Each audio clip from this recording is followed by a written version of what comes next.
તારાપુર તાલુકાના ઝીચકા ગામે સુરતના ભરવાડ સમાજના ભામાસા વિજયભાઈ ભરવાડના લાગણીના વાવેતર એવા શાહી આયોજનમાં દીકરીઓને કરિયાવરમાં 217 વસ્તુઓ સાથે સુરક્ષા માટે હેલ્મેટ અને પવિત્ર ગાય પણ ભેટ અપાઈ છે। ગુજરાતના તારાપુર તાલુકાના ઝીચકા ગામે આજે લાગણીના વાવેતર શીર્ષક હેઠળ ચતુર્થ ભવ્ય સમૂહલગ્ન ઉત્સવ યોજાયો હતો। દ્વારકેશ ગોપાલક સમાજ ફાઉન્ડેશન દ્વારા આયોજિત આ પ્રસંગે 115 નવયુગલો લગ્ન ગ્રંથિમાં જોડાયા હતા, જેમાં 45 નિરાધાર દીકરીઓનું કન્યાદાન કરી વિજયભાઈ માલાભાઈ ભરવાડ પરિવારે માનવતાનું ઉત્તમ ઉદાહરણ પૂરું પાડ્યું હતું। આ સમૂહલગ્ન ઉત્સવ પરંપરાગત કરિયાવરની સાથે આયોજકો દ્વારા સામાજિક જવાબદારીના દર્શન કરાવ્યા અને કેટલાક વિશેષ સંકલ્પો લેવામાં આવ્યા હતા। 50,000થી વધુ લોકોની જનમેદની વચ્ચે ગુજરાતના મંત્રીઓ, સાંસદો અને ધારાસભ્યોએ હાજરી આપી હતી। ખ્યાતનામ કલાકારો ગોપાલ ભરવાડ, મનીષા ભરવાડ અને મનુબેન ભરવાડે લગ્ન ગીતોની રમઝટ બોલાવી હતી। કાર્યક્રમને સફળ બનાવવા માટે પ્રમુખ વિજયભાઈ ભોકળવા, નીરુબેન ભરવાડ અને તેમની સમગ્ર ટીમે રાત દિવસ જહેમત ઉઠાવી હતી। તારાપુર મુકામે 115 દીકરીના સમૂહ લગ્નમાં દાતા શ્રી વિજયભાઈ, સંતગણ શ્રી, સર્વ સમાજના વડીલશ્રીઓ, આગેવાનશ્રીઓ, જે રીતે ભરવાડ સમાજ પૂર્વજો હતા અને એમાંથી બહાર લાવવાનું કામ આ સમાજ દ્વારા જે કરવામાં આવી રહ્યું છે અને સમાજ દ્વારા જાગૃતિ લાવવા માટે, દીકરીઓને આગળ લાવવા માટે, મહિલાઓને આગળ લાવી ને એમને પણ એક સ્થાન આપવા માટે જે કામ કરી રહ્યા છે, સમાજના સર્વ અગ્રણીઓનો દિલથી આભાર માનું છું કે ભરવાડ સમાજ એક વખત એવું કહેવાતું હતું કે ભાઈ ભરવાડ સમાજમાં દીકરીઓ અને દીકરાઓને ભણવામાં નથી આવતા, પરંતુ અત્યારે આ સમાજની દીકરીઓ ખૂબ આગળ વધી રહી છે, દીકરાઓ પણ ખૂબ આગળ વધી રહ્યા છે। એજ્યુકેશનથી સમાજમાં જે ઉણપ હતી એ સમાજની ઉણપ દૂર કરી સમાજ માટે જે સમાજના અગ્રણીઓ ખૂબ સારું કામ કરી રહ્યા છે એમને હું બિરદાવું છું, એમને અભિનંદન કરું છું। ને આજે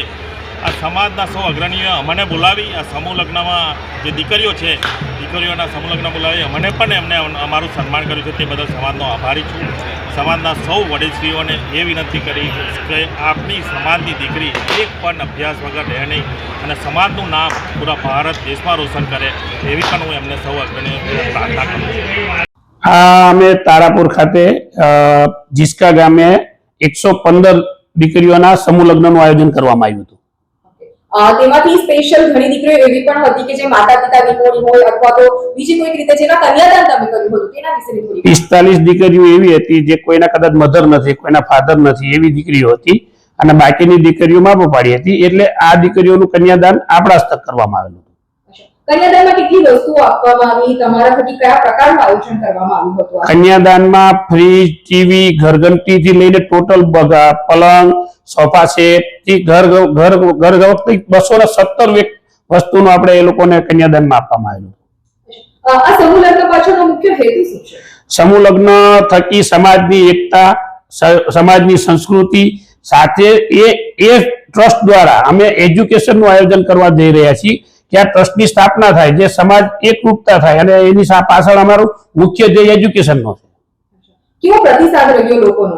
અતિ સારો પ્રતિસાદ રહ્યો અને જે રીતે અમે જે 115 દીકરીઓને વળાવી છે અને જે દીકરીઓને હરખના આંસુ જોયા અને મા બાપના હરખના આંસુ જોયા, તે અમે આજે એમ કહેવાય ને કે ભાઈ ભલે ગમે ત્યાં અમે સમૂહ લગ્ન કરવા જઈએ છીએ પણ ત્યાં અમને પોતાને પણ સુખદ અનુભવ થયો। આગામી કયા પ્રકારનું આયોજન રહેશે તમારું? આની અંદર અમે ટૂંક સમયમાં આનું જે ફંડ અમે ભેગું કરવાના છીએ, 5 કરોડ રૂપિયા જેટલું માતબર રકમ અમે ભેગી કરી અને એના ઇન્ટરેસ્ટમાંથી દર વર્ષે અમે 100 થી 150 દીકરીઓના સમૂહ લગ્નનું આયોજન કરશું। માર્ગ અકસ્માતોથી બચવા અને ટ્રાફિક જાગૃતિ લાવવા માટે તમામ 115 નવયુગલોને હેલ્મેટ આપવામાં આવ્યા હતા। દીકરીઓને સુખમય જીવનની સાથે જમાયોની સુરક્ષાનો પણ આયોજકનો ખ્યાલ રાખ્યો હતો।